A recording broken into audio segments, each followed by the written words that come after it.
اور آج کا یہ جمعہ ہمارے لیے بہت اہمیت کا حامل ہے کہ ہماری بخشش کا اللہ تبارک و تعالیٰ کی بارگاہ میں ایک سنہرا موقع ملا ہوا ہے۔ ہم سب کو آج جمعہ کے غروب سے پہلے توبہ کرنی چاہیے اور گڑ گڑا کر اپنی مغفرت کا سوال کرنا چاہیے، لیکن ساتھ ہی میرے عزیزو، حالات کے تناظر میں اس آخری جمعہ کو عالمی طور پر یوم بیت المقدس کے نام سے منایا جاتا ہے۔ ہر سال رمضان کا جو آخری جمعہ ہوتا ہے وہ یوم قدس ہوتا ہے، یوم القدس، بیت المقدس کی بازیابی کی یاد میں۔ اور اس کی عیسائی میں آج کا دن پوری دنیا کے مومنین مناتے ہیں۔ فادرز ڈے ہے، مدرز ڈے ہے، یعنی چلڈرنز ڈے ہے، پتہ نہیں کون کون سے ڈے ہے، لیکن بیت المقدس کا جو دن ہے وہ رمضان المبارک کے آخری جمعہ کو۔ میرے عزیزو، آج مجھے بیت المقدس کے سلسلے میں آپ کو کچھ بیداری لانے کی ضرورت ہے۔ آپ یہ اگر سمجھتے ہو کہ ان سے ہمارا کیا تعلق ہے، وہ فلسطین کی بستی میں ہے، ہم یہاں ہندوستان میں ہیں۔ پوری دنیا کے مسلمانوں کا تعلق بیت المقدس سے ہے حدیث رسول کے مطابق، اور آپ کو وہاں کے حالات یوں سمجھ لیں کہ ایسی ہے کہ وہاں بخار چڑھے گا تو پوری کائنات کے مومنین میں بخار آنا ہے۔ وہاں کے حالات جو بھی تبدیل ہوں گے اس کا اثر پوری دنیا کے مومنین پر ہونا ہے۔ ہمارا رشتہ وہاں سے مضبوطی کے ساتھ جڑا ہے۔ وہ انبیاء کی سرزمین ہے۔ حضور پاک صلی اللہ تعالیٰ علیہ وسلم کی کئی حدیثیں فلسطین اور بیت المقدس کو لے کر کے جو قیامت کے قریب ہونے والی ہیں، وہ بشارتیں بھی ہیں۔ میں تھوڑی سی تاریخ آپ کے سامنے رکھوں میرے عزیزو۔ آج وہ بیت المقدس جو مومنین کا قبلہ اول رہا، 17 مہینے تک میرے آقا صلی اللہ علیہ وسلم خود بیت المقدس کی طرف منہ کر کے نماز پڑھتے رہے۔ پھر مدینہ طیبہ میں بیت المقدس کی بجائے قبلہ تحویل ہو گیا خانہ کعبہ کی طرف۔ اس بیت المقدس میں روایات کے مطابق 30,000 کے قریب انبیاء اکرام علیہ السلام آرام فرمائے۔ 30,000 کے قریب انبیاء اکرام وہاں پر دفن ہیں۔ اور قرآن جس کے بارے میں کہتا ہے الذی بارکنا حولہ، سبحان الذی اسری بعبدہ لیلا من المسجد الحرام الی المسجد الاقصی الذی بارکنا حولہ، پاک ہے وہ ذات جس نے اپنے بندے خاص کو، اپنے نبی کو سفر کرایا معراج کا، مسجد حرم سے مسجد اقصی تک۔ مسجد اقصی کا ذکر آیا ہے 15ویں پارے کے شروع میں، اور مسجد اقصی تک سفر کرایا۔ کون سی مسجد؟ اللہ فرماتا الذی بارکنا حولہ، جس کے ارد گرد ہم نے برکتیں رکھی ہیں، جس کے ارد گرد برکتیں رکھی ہیں۔ آپ یہ سوچ رہے ہیں کہ بیت المقدس کو جاننا کیوں ضروری ہے؟ یہی سوال حضور پاک صلی اللہ تعالیٰ علیہ وسلم کی زوجہ مطہرہ، ہم مومنوں کی ماں سیدہ میمونہ رضی اللہ تعالی عنہا نے عرض کیا تھا، افتنا یا نبی اللہ عن بیت المقدس، یا رسول اللہ صلی اللہ تعالی علیہ وسلم فی بیت المقدس، بیت المقدس کے بارے میں آپ ہمیں کچھ ارشاد فرمائیں، وہ کیا ہے، ہمارے لیے کتنی اہمیت کا حامل ہے بیت المقدس۔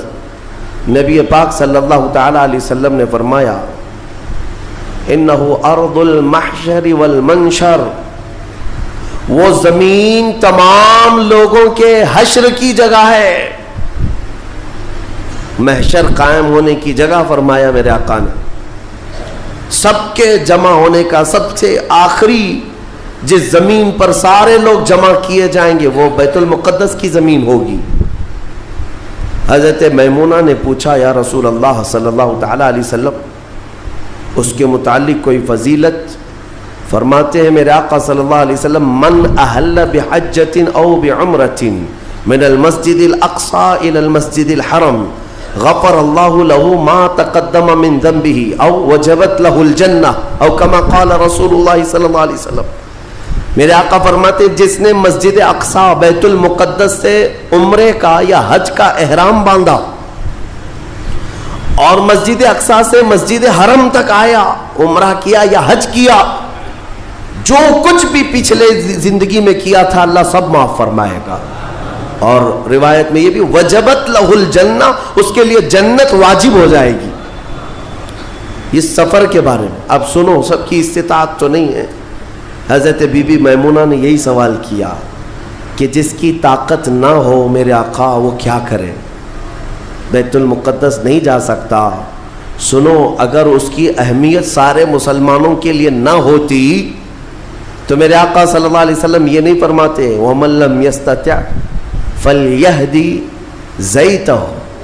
حضور صلی اللہ علیہ وسلم فرماتے ہیں اگر کسی کی طاقت نہیں ہے تو وہ تھوڑا تیل تو اس کے پاس ہو سکتا ہے, وہ تیل ہدیہ کر کے بیت المقدس بھیجے تاکہ بیت المقدس میں تمہارے بھیجے ہوئے تیل سے اگر چراغ بھی جلایا گیا یہ ثواب اس کو بھی ملے گا, عمرے کا ثواب ملے گا. یہ حدیث پاک میں ہے کہ اگر تمہارے یہاں سے ہدیہ کیے ہوئے بھیجے ہوئے تیل کو بیت المقدس میں کسی نے چراغ میں روشن کیا تو فرمایا گیا اس کے برابر اسے بھی ثواب ملے گا. یہ یوں ہی نہیں میں عرض کر رہا ہوں میرے عزیزوں, اس کی اہمیت کا اندازہ آپ کو ہونا چاہیے. اور قیامت قریب کیسے آئے گی اس کے متعلق بھی حالات یہی میرے آقا نے فرمایا عمران بیت المقدس خراب یثرب وخراب یثرب فتح قسطنطینیہ وفتح قسطنطینیہ ظہور الملحمہ وظہور الملحمہ خروج الدجال او کما قال النبی صلی اللہ علیہ وسلم. یہ سیدنا معاذ بن جبل رضی اللہ تعالیٰ عنہ سے روایت حدیث ہے. میرے آقا فرماتے ہیں بیت المقدس آباد کر دیا جائے گا اور مدینہ ویران کر دیا جائے گا. مدینے کی ویرانی, بیت المقدس کی آبادی ہوگی. بیت المقدس کے ارد گرد بڑی بڑی عمارتیں بن جائیں گی, آبادیاں بڑھ جائیں گی. اور مدینے کی ویرانی, وہ کس طرح کی ویرانی وہ اللہ کے حبیب صلی اللہ تعالیٰ علیہ وسلم ہی بہتر جانتے ہیں. مدینہ زادہ اللہ شرفا و تعظیما, وہ ہمارے دلوں کی دھڑکن ہے, وہ ہمارے آنکھوں کا سرور ہے. اور پھر آگے میرے آقا فرماتے ہیں پھر مدینے کی ویرانی قسطنطنیہ کے فتح کا سبب ہو جائے گی. قسطنطنیہ استنبول کو کہتے ہیں جو ترکی کا شہر ہے. حضور پاک صلی اللہ علیہ وسلم نے فرمایا مومنین اس کو فتح کر لیں گے. اور قسطنطنیہ کا فتح ہونا نہیں بلکہ اس سے پہلے ملحمۃ الکبریٰ, ایک بہت بڑی جنگ ہوگی دنیا میں, اس سے بڑی جنگ نہ کبھی پہلے ہوئی تھی نہ بعد میں ہوگی. یہ کس کے درمیان؟ مومنین اور کفار و مشرکین کے بیچ. اس جنگ کی جگہ بھی میرے آقا نے بیان فرمائی, وہ ملک شام ہوگا, وہ دمشق کے قریب میدان میں جنگ ہوگی. تمہارے خلاف لڑنے والے 80 جھنڈوں کے نیچے آئیں گے اور ہر جھنڈے کے نیچے 12,000 کی فوج ہوگی, یعنی تقریباً 9,60,000 کی فوج صرف مومنین سے لڑنے کے لیے حاضر ہوگی ایک میدان. اس میں جو مومنین مسلمان جتنے جائیں گے وہ کتنی تعداد ہے وہ اللہ بہتر جانے, لیکن میرے آقا نے فرمایا پہلے دن 1/3 حصہ میدان چھوڑ کر بھاگ جائے گا مسلمانوں کا. اور حضور پاک فرماتے ہیں وہ پورے روئے زمین کے سب سے بدترین لوگ ہوں گے, ان کی توبہ کبھی نہیں قبول ہوگی. جو میدان چھوڑ کر بھاگ چکے ہوں گے ان کی توبہ کبھی نہیں قبول ہوگی. دوسرے دن 1/3 جماعت 1/3 جماعت مومنین کی شہید ہو جائے گی, سب قتل ہو جائیں گے. اور حضور فرماتے ہیں وہ روئے زمین کے سب سے اعلیٰ قسم کے شہداء ہوں گے, سب سے افضل شہداء ہوں گے. اور میرے آقا صلی اللہ علیہ وسلم فرماتے ہیں 1/3 حصہ مسلمانوں کا باقی ہوگا, اللہ رب العزت اسی ٹکڑے کو فتح عظیم عطا فرمائے گا, فتح سے ہمکنار ہوں گے. اور اس کے بعد قسطنطنیہ فتح ہوگا. قسطنطنیہ فتح ہوتے ہی دجال ظاہر ہو جائے گا, دجال کا خروج ہوگا پوری دنیا میں. لیکن یہ بڑی جو علامتیں میرے آقا نے بیان فرمائی کہ دجال کا ظاہر ہونا، اس بڑی جنگ کا ہونا، یہ قسطنطنیہ کا فتح ہونا، ان سب کی اسٹارٹنگ کہاں سے ہوگی؟ وہ بیت المقدس سے۔ اس لیے بیت المقدس کو سمجھنا ہمارے لیے بہت ضروری ہے۔ آج یہودیوں کے تسلط میں ہے بیت المقدس، ان ظالم اور غاصب یہودیوں کے پنجوں میں ہے بیت المقدس، اور یہ آج کی مارکہ آرائی نہیں ہے۔ بیت المقدس کے اندر یہ مارکہ آرائی، جھڑپیں ایک دوسرے کے ساتھ پچھلے 4000 سال سے چل رہی ہیں، آج کی نہیں ہے۔ یہ 4000 سال پرانی تاریخ ہے بیت المقدس کی۔ اور بیت المقدس جو آج فلسطین کی سرزمین پر واقع ہے، جس شہر میں وہ واقع ہے اس کو یروشلم کہتے ہیں، اور یہ حضرت ابراہیم علیہ السلام کا آباد کیا ہوا ہے۔ سیدنا ابراہیم علیہ السلام عراق کے رہنے والے تھے۔ عراق کے دریائے فرات کے قریب ایک چھوٹی سی بستی تھی، بابل کے قریب، وہاں سے ہجرت کر کے ابراہیم علیہ السلام فلسطین آئے اور وہاں ان کی اولاد ہوئی۔ ابراہیم علیہ السلام پوری دنیا میں 2 مقدس سرزمینوں کو آباد کرنے والے نبی ہیں۔ حضرت ابراہیم علیہ السلام سے ایک بیٹے پیدا ہوئے، اسحاق علیہ السلام۔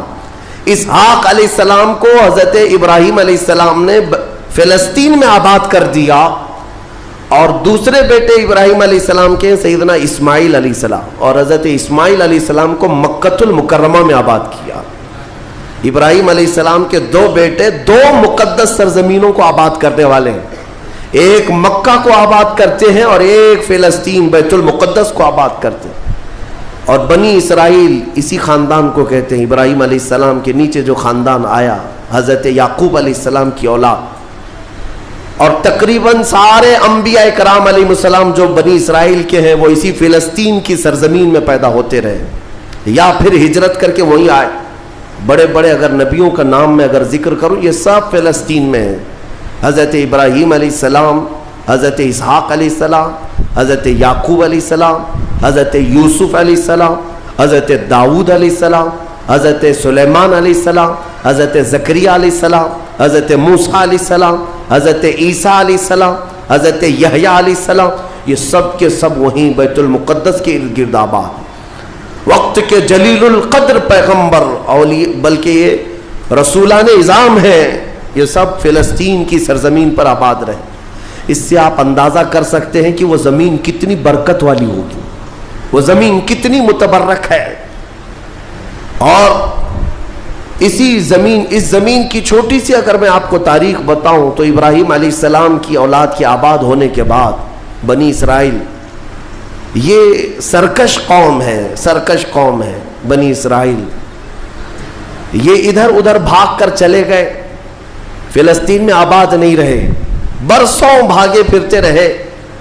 پھر موسیٰ علیہ السلام کا جب زمانہ آیا تو اللہ تعالیٰ نے آپ کو حکم دیا، اے موسیٰ آپ اپنی قوم کو لے کر اس ارض مقدس میں جائیں، مقدس سرزمین، قرآن میں بھی اللہ نے اس کو مقدس سرزمین فرمایا، یا قوم ادخلوا الارض المقدسہ۔ موسیٰ علیہ السلام نے کہا، اے میری قوم چلو مقدس زمین پر جاتے ہیں، اور پیٹ پھیر کر بھاگنا مت ورنہ خسارے میں آؤ گے، نقصان میں آؤ گے۔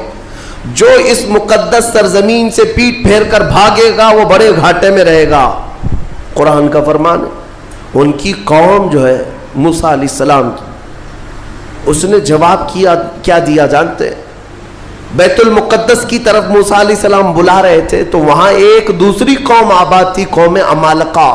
وہ اونچے چوڑے لوگ تھے، بڑے ہٹے تگڑے لوگ تھے۔ موسیٰ علیہ السلام کی قوم گھبرا گئی اور کہا کہ ہم نہیں آئیں گے۔ قالوا انا لن ندخلها ابدا ما داموا فيها، جب تک یہ قوم اس زمین پر ہے ہم نہیں آئیں گے، ہم نہیں آئیں گے۔ موسیٰ علیہ السلام بلانے لگے، چلو ان سے لڑائی کریں گے، اللہ تعالیٰ فتح عطا کرے گا۔ تو انہوں نے کہا اذهب انت وربك فقاتلا انا هاهنا قاعدون، موسیٰ آپ اور آپ کا خدا جا کر اس قوم سے لڑے، ہم بیٹھ کر دیکھیں گے لڑائی کیسی ہوتی ہے۔ ان کی قوم کا جواب یہ تھا۔ تو موسیٰ علیہ السلام نے اللہ رب العزت کی بارگاہ میں اپنا عذر پیش کیا تو رب تعالیٰ نے فرمایا اللہ تعالیٰ نے اب سزا کے طور پر اس قوم کے اوپر فرماتا ہے فَإِنَّهَا مُحَرَّمَةٌ عَلَيْهِمْ 40 سَنَةً يَتِيهُونَ فِي الْأَرْضِ، اب 40 سال تک ان میں کا کوئی بندہ اس مقدس سرزمین پر داخل نہیں ہو سکے گا. اللہ نے حکم فرمایا 40 سال ان پر یہ زمین حرام کر دی گئی، وہی بنی اسرائیل پر اندر آ نہیں سکو گے اس بیت المقدس پر. اور اس کے بعد رب تعالیٰ نے فرمایا یہ بھٹکتے رہیں گے 40 سال. یتیہون فی الارض، میدان تیہ یہ صحرائے سینا آج بھی مصر کے وادیوں میں ہے. ہم گئے دیکھیں، پہاڑیوں کا ایک سلسلہ ہے، 100 کلومیٹر دور تک چین ہے پہاڑیوں کی، پہچان نہیں پائیں گے. اگر کسی ایک پہاڑی کے بیچ میں چھوڑ دیا جائے تو زندگی پر بھٹکتا رہے. تو اس بنی اسرائیل کو ان پہاڑیوں کے بیچ میں چھوڑ دیا گیا، ان کو راستہ نہیں ملتا تھا. کب تک؟ 40 سال تک راستہ نہیں ملا، بھٹکتے رہے. وہ ان پہاڑیوں سے باہر آ ہی نہیں پاتے. ایک پہاڑ کراس کرتے سامنے سیم دوسرا پہاڑ نظر آتا، اس کو کراس کرتے تیسرا بھی سیم ویسا ہی نظر آتا. 40 سال گزر گئے بھٹکتے ہوئے. پھر موسیٰ علیہ السلام کی بھی وفات ہو گئی، ہارون علیہ السلام کی بھی وفات ہو گئی. اب یہ جتنے نافرمان تھے یہ مر گئے. ان کی جو نئی نسل آئی، چھوٹے جو بچے تھے، اب وہ جوان ہوئے تو ان کی سوچ مثبت تھی، فکر اچھی تھی. اس وقت اس بنی اسرائیل کے نبی یوشع بن نون تھے، حضرت موسیٰ علیہ السلام کے خادم بھی رہے، یہ اللہ کے نبی تھے. انہوں نے اپنی قوم کو اکٹھا کیا اور سب کے دلوں میں پھر بات ڈالی، آج سے 40 سال پہلے تمہارے باپ داداؤں پر بیت المقدس کی سرزمین حرام کر دی گئی تھی، اب چلو. تو انہوں نے کہا قوم عمالقہ اب بھی ہے، وہاں پر لڑائی ہوگی. انہوں نے کہا چلو میں تمہارے ساتھ ہوں.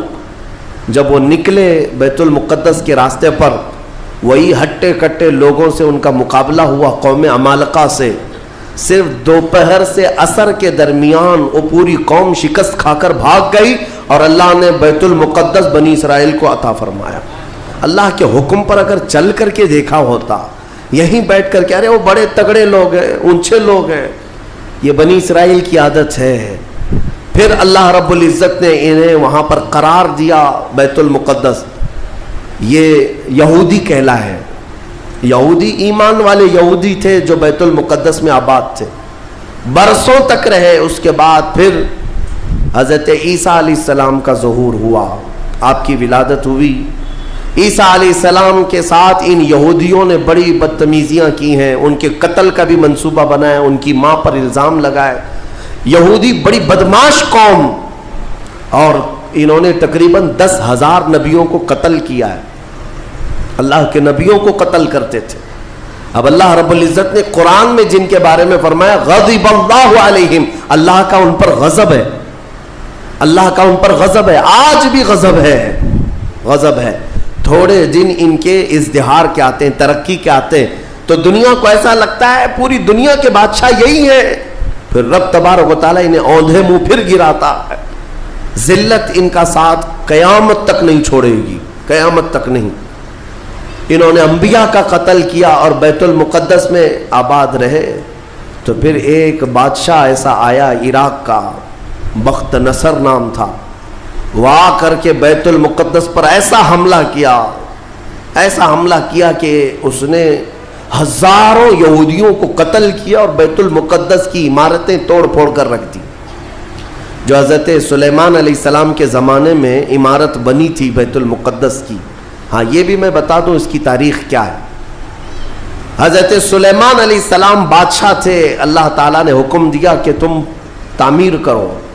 تو بیت المقدس جب تعمیر کرنے لگے تو کس کی مدد سے؟ جنات کی مدد سے آپ تعمیر کر رہے تھے.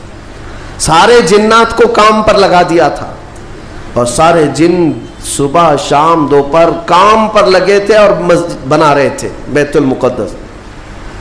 اور اتفاق ایسا کہ حضرت سلیمان علیہ السلام سے وہ خوب خوف کھایا کرتے تھے. جب تک آپ کھڑے رہتے کام کرتے، اگر سلیمان علیہ السلام چلے جاتے تو سب بھاگ جاتے تھے، کام چھوڑ کر بھاگ جاتے تھے. تو سلیمان علیہ السلام اپنا عصا لے کر کے کھڑے رہے اور کام کرانے لگے.